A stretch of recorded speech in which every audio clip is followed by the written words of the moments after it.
My name is Judith Crawford, I began, my voice steady though my heart was pounding. I'm 45 years old, and I never imagined I'd be sitting in a divorce court in Nashville, Tennessee, watching the man I once loved try to strip me of everything I worked my entire life to build. Across the courtroom, Bradley smirked like a man who thought the world already belonged to him. His attorney had just declared, "My client is entitled to half of all marital assets, including the substantial inheritance Mrs. Crawford received during their marriage." The words echoed through the high-ceilinged chamber like a gunshot. Reporters scribbled furiously in their notepads. Spectators leaned forward, hungry for drama. Some were no doubt calculating numbers in their heads, wondering just how many millions Bradley would walk away with. I kept my posture calm, but inside, every muscle tense with anger. Bradley sat there in an expensive suit I had paid for, his golden hair slicked back the way it used to charm me years ago. Now it made my stomach turn. His arrogance filled the room like a bad perfume. Judge Richardson, a stern woman with steel gray hair and 20 years of family court experience, scanned the case file before her. I could tell she had seen countless greedy spouses and tear-stained betrayals, but she hadn't seen what I was about to reveal.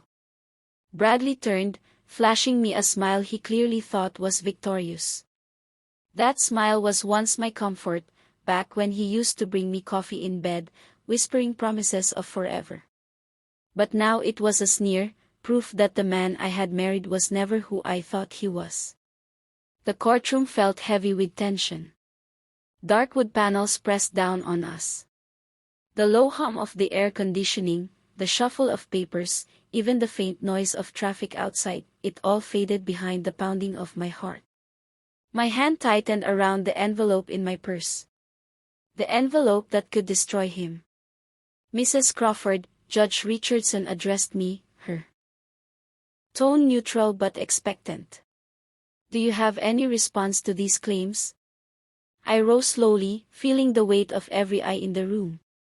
"Yes, Your Honor," I said, my voice steady. "I believe there's something the court needs to see." I reached into my purse and pulled out the manila envelope. The silence in the room thickened. Bradley's smug expression faltered for the first time. "How we got here?" As I walked toward the judge's bench, a lifetime of memories pressed against me. I remembered how Bradley had swept into my life 5 years earlier. Back then, I was 40, still mourning my grandmother's death. I had poured myself into my consulting firm, Bright Veil Analytics, helping small businesses optimize their operations. I was successful, but lonely. Vulnerable. Bradley appeared at a Memphis business conference like some golden-haired savior. He was charming, attentive, and disarmingly confident. He admired my intelligence, or so I thought. "You're brilliant," he'd tell me, gazing at spreadsheets as if they were poetry. At the time, I thought he admired me. Now I know he was calculating my net worth. He courted me with expensive dinners and weekend getaways. "I believe in investing in people I care about," he said whenever I asked how he afforded it all on his pharmaceutical sales manager salary. His persistence was relentless, his attention flattering. When he proposed after only 8 months, I hesitated. My grandmother had always warned me, beware of men who move too fast. But Bradley's words, "Life's too short to wait. I know what I want, and I want you," echoed against my loneliness. His proposal was dazzling, a private riverboat dinner, a string quartet playing our favorite songs, and a diamond ring worth more than his annual salary. I said yes. My attorney, Patricia Holbrook, had insisted on a prenuptial agreement. "It's not romantic, Judith, but it's necessary," she said firmly. "You have assets. Your grandmother's estate will eventually come to you. Protect it." I dreaded bringing it up, expecting Bradley to be insulted. But when I finally did, he only laughed. "Of course, darling. Whatever makes you comfortable." I'm not marrying you for your money.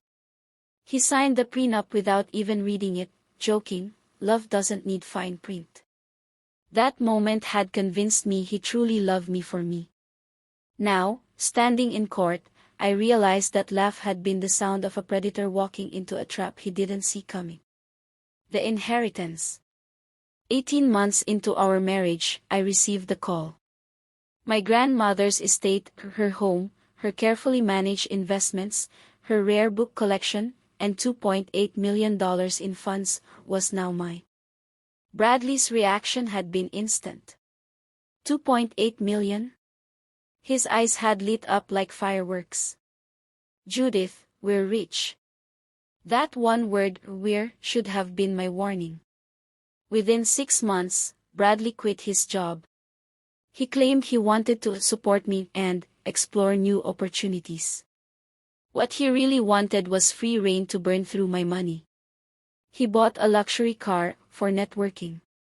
He sank $30,000 into a friend's restaurant, which failed within a year. He booked lavish vacations, joined an exclusive golf club, and strutted around town like he'd always been wealthy. When I questioned him, he snapped, "We're partners, Judith. Don't you trust me?" But the final straw came when I learned he was telling people at the country club that the inheritance was our family money. He introduced himself as an investor and entrepreneur, conveniently omitting that every dime came from my grandmother's hard work. When I confronted him, he sneered, "Everyone knows you married up. You were just a lonely workaholic before me. I gave you a life." His words cut deep. But the discovery of emails between him and his lawyer cut deeper. They'd been plotting this divorce for months, strategizing how to milk me for the maximum payout. That's when I called Patricia. I wasn't going to let Bradley control the timeline. If he wanted a war, I would bring the battlefield. The courtroom clash. Back in the courtroom, I handed the envelope to Judge Richardson. She opened it, brows tightening as she scanned the first page. "What is the nature of this document, Mrs. Crawford?" she asked. "It's a prenuptial agreement, Your Honor.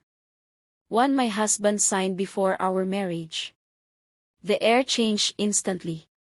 Reporters' pens froze mid-sentence. Spectators exchanged whispers. Bradley's attorney, Gerald Weston, leapt to his feet. "Your Honor, we were not made aware of any prenuptial agreement." "Sit down, Mr. Weston," the judge snapped, already reading. I returned to my seat, locking eyes with Bradley. His confident mask cracked. He leaned toward Gerald, whispering furiously. His lips moved. "She never mentioned this. How is this possible?" Patricia touched my arm.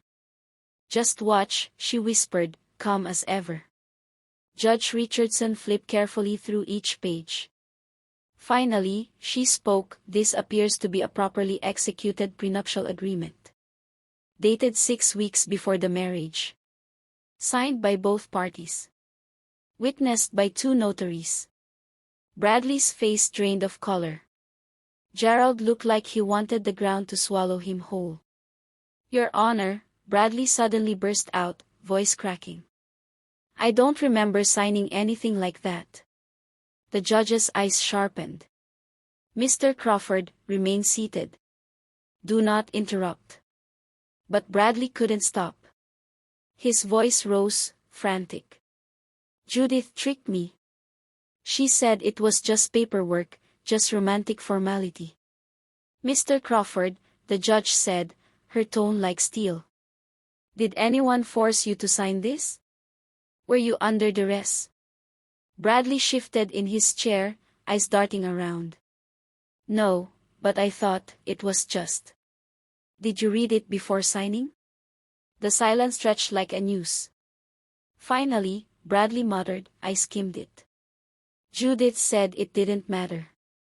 Judge Richardson's gaze was pure disapproval.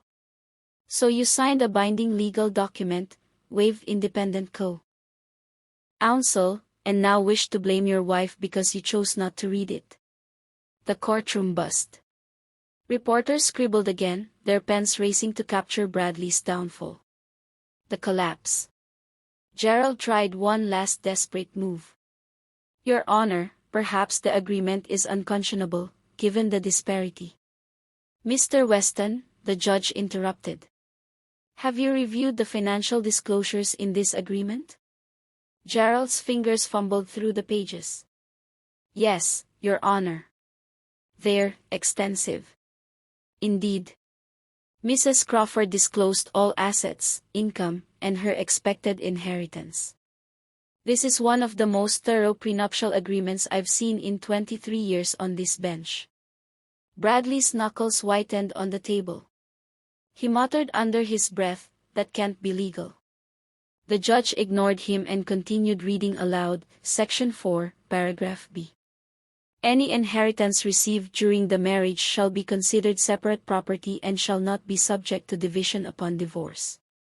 Gasps rippled through the room. Bradley turned pale green, like he might be sick. And Section 6, the judge went on. Neither party shall be entitled to alimony or spousal support, regardless of length of marriage or disparity in income. Bradley shot to his feet. That's insane. I gave up my career for her. I supported her emotionally for years. I couldn't help myself. You quit your job to spend my money. Mrs. Crawford, the judge warned, but there was a flicker of amusement in her eyes. Bradley's meltdown spiraled. She trapped me. She tricked me into thinking we were partners. She let me believe that money. Mr. Crawford. Judge Richardson's voice thundered. Sit down, or I will hold you in contempt. But Bradley was finished. His golden boy image had crumbled into a tantrum for all of Nashville to see. Reporters' pens flew. Spectators whispered, savoring every second of his humiliation. The endgame. When the shouting finally died, I stood once more. Your Honor, F.O. For the record, my inheritance has always been kept in separate accounts. It has never been commingled with marital assets. Household expenses were paid from my regular income.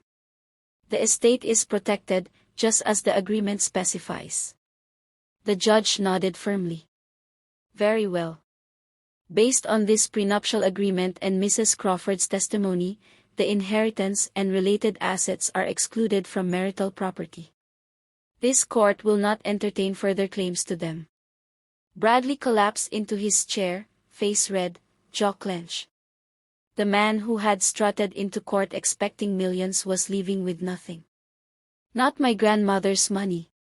Not alimony. Not even dignity. And in that moment, for the first time in years, I felt truly free.